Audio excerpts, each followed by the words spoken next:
Meu nome é Carlos Alberto, eu... Carlos Alberto Moreira da Silva. Eu trabalho no sítio desde 79, vim para cá com 14 anos, convidado pelo Roberto, né, e por intermédio do meu pai, porque meu pai é um dos jardineiros mais antigos do sítio. Ele trabalhou 35 anos com o Burle Marx, se aposentou aqui, quer dizer, ajudou também a construir todo esse patrimônio, né, e nos trouxe, eu e meu irmão, que trabalha aqui até hoje, para ajudá-lo. A gente estudava na parte da manhã, um e outro na parte da tarde. Quer dizer, a gente revezava o dia, trabalhava meio expediente com o Burle Marx, diretamente com ele. E aí meu pai foi passando todo o aprendizado, todo o conhecimento, e o Burle Marx começou a ver que a gente estava meio realmente pegando aquela coisa toda do meu pai, né? Que era um dos 5, 6 mais antigos, os primeiros que vieram mesmo a construir, né? A iniciar isso aqui com ele. Então, aí nós demos assim o Burle Marx ele se interessou muito e começou a dar atribuições assim diferenciadas, tipo tomar conta de um setor, organizar um setor. Quer dizer, ele passava essa coisa para a gente, mesmo iniciante, porque ele tinha o nosso pai como o jardineiro responsável que ele confiava, e o aprendizado era muito mais fácil e não precisava se preocupar. Com o tempo eu fui me aperfeiçoando, fiquei como chefe de uma seção e como tinha um pouco mais de estudo na época, né, muito mais de estudo que eu digo porque aqui as pessoas pouco estudam, né, a maioria não tem nem o primeiro grau completo. Como eu estava com o segundo grau, fui convidado para a administração por deficiência de pessoal. O Burle Marx na época ele não gostou muito, mas como precisava, o que ele fez? Ele me deixou vir para trabalhar meio expediente. Eu queria que ficasse meio colaborando na parte administrativa, parte técnica, uma parte burocrática, né, dentro do escritório. E veio ainda na coleção, porque não queria que eu me separasse, porque ele achava muito interessante e eu também gosto muito, é o que eu mais me identifico mesmo, que é cuidar das plantas. E eu tenho um conhecimento bom dessa coisa de organização de jardim, eu conheço bastante, apesar de não ser formado nisso, mas a separação da coleção foi feita de uma forma assim bem lenta, né, de acordo à medida que ele ia construindo as estufas, que são os sombrais. Quer dizer, no início ele construiu um sombral grande que é universal, ele reunia todas as plantas, mas as plantas necessitam de ambientes diferentes. E a coleção, para ser organizada, você tem que ter um espaço para cada espécie, né? E aí ele resolveu criar a coleção de antúrios e bromélias. Um sombral dividido em 2 seções, onde nós iríamos organizar antúrios e bromélias. Eu comecei a fazer essa separação, consultando livros e tal, né? Com esse meio período que eu ficava vindo aqui no prédio, aqui não era aqui, outro prédio. Eu pegava os livros, tal, consultava e conseguia com isso aprender nomes de plantas e separar as plantas que eram o ambiente mais claro, mais escuro. E a gente foi pegando aquele conhecimento básico, mais fundamental, né, que é fundamental. E é uma coisa que você não consegue aprender em nenhum colégio, numa faculdade. Quais são as maiores modificações em relação à arquitetura que você lembra? Desde estrada, chão... Tá, a estrada pouco se mexeu, foi construído apenas um caminho aqui no morro, que é um espaço para visitantes, tal, foi construído agora pela nova direção, né, pelo Roberto. E da parte do Burle Marx foi feito esse prédio administrativo, que é um prédio muito bom. Ele construiu mesmo depois que ele doou para o governo, ele fez essa construção, porque a intenção dele é que isso aqui se transformasse em uma escola, né, e que não se perdesse. Quer dizer, ele fez essa parte como para ser salas de aula para cursos. Tem um auditório para eventos também.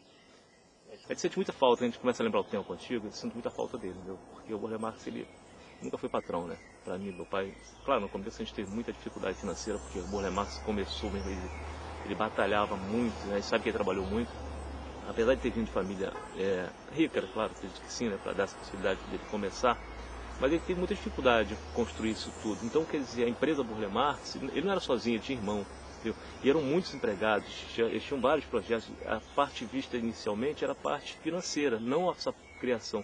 Com o tempo ele foi vendo que ele estava criando uma coisa que não era um comércio, que ele nunca pensou em comércio, ele sempre pensou em criar alguma coisa para a nação, não para si.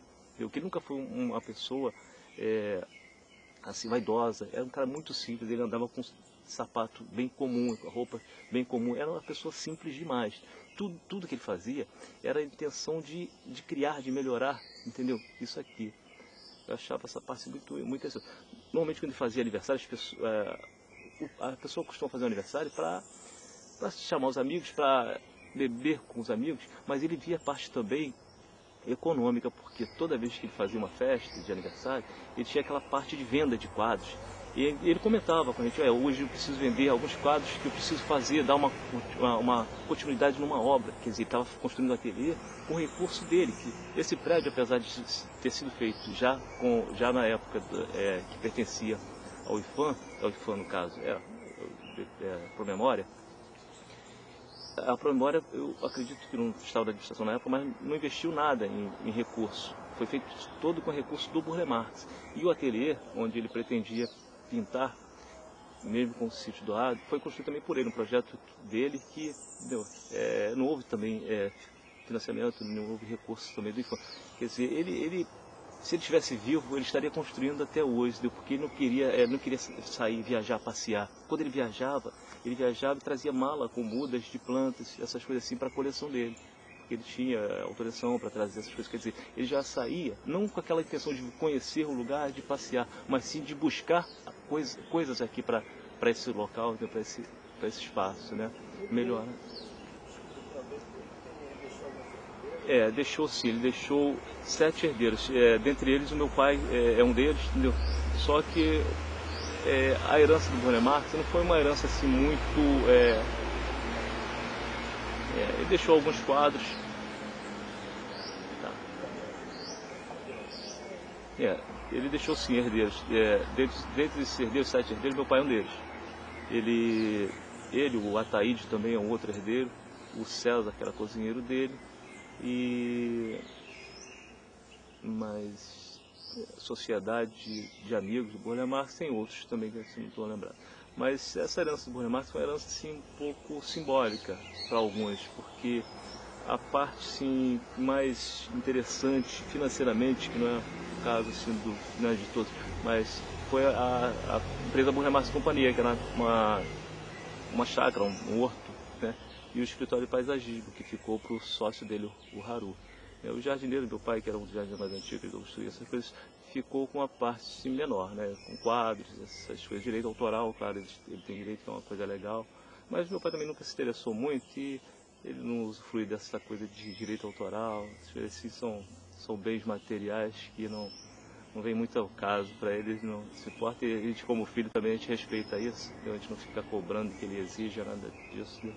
E a gente vai, né, com essa intenção de, eu e meu irmão, que estamos aqui ainda, intenção de procurar manter, né, já que nós somos os mais antigos, né, os mais antigos, tentar manter essa coisa, porque a gente conhecia diretamente a ideia dele, a intenção dele qual era. Então, hoje a gente faz de tudo para manter o que ele queria, o que a gente ouviu a gente não esquece. Então, nem sempre a gente consegue levar como a gente sabe que ele gostaria, mas a gente tenta se aproximar e a gente não quer estar longe disso para poder, sei lá, de repente a coisa mudar, né? Eu acho que a intenção dele também, quando deixou, fez questão de que alguns servidores antigos, funcionários antigos ficassem como servidores.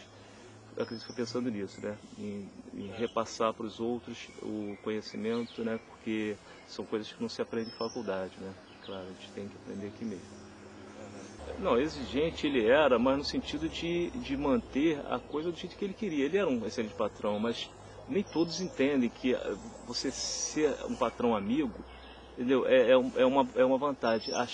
Muita gente confunde isso. Então, quer dizer, não dava continuidade à coisa como ele queria, confundia as coisas. Quer dizer, ele era um patrão amigo. Quem soubesse aproveitar disso, se daria bem com ele, porque teria todo o espaço, né, todo o reconhecimento por parte dele. Porque o patrão não pode ser um cara bruto, tem que saber trazer o ser humano para perto dele. Não é porque ele é patrão que ele vai mostrar, não, eu quero que faça. Não é assim. Ele mostrava as coisas, ele pedia, ele corrigia. Quer dizer, a correção faz que você aprenda. Ele não era aquele cara, não, vou punir, não sabe fazer, não sai daqui, não é assim. Ele tinha o prazer de ensinar, não é assim, eu quero que faça do outro jeito. E assim você tinha aquele prazer de aprender. Você não sentia aquilo como, eu fui chamado a atenção, não fui chamado a atenção, fui orientado. É uma coisa diferente, né? Isso ajuda muito na formação de todos, né?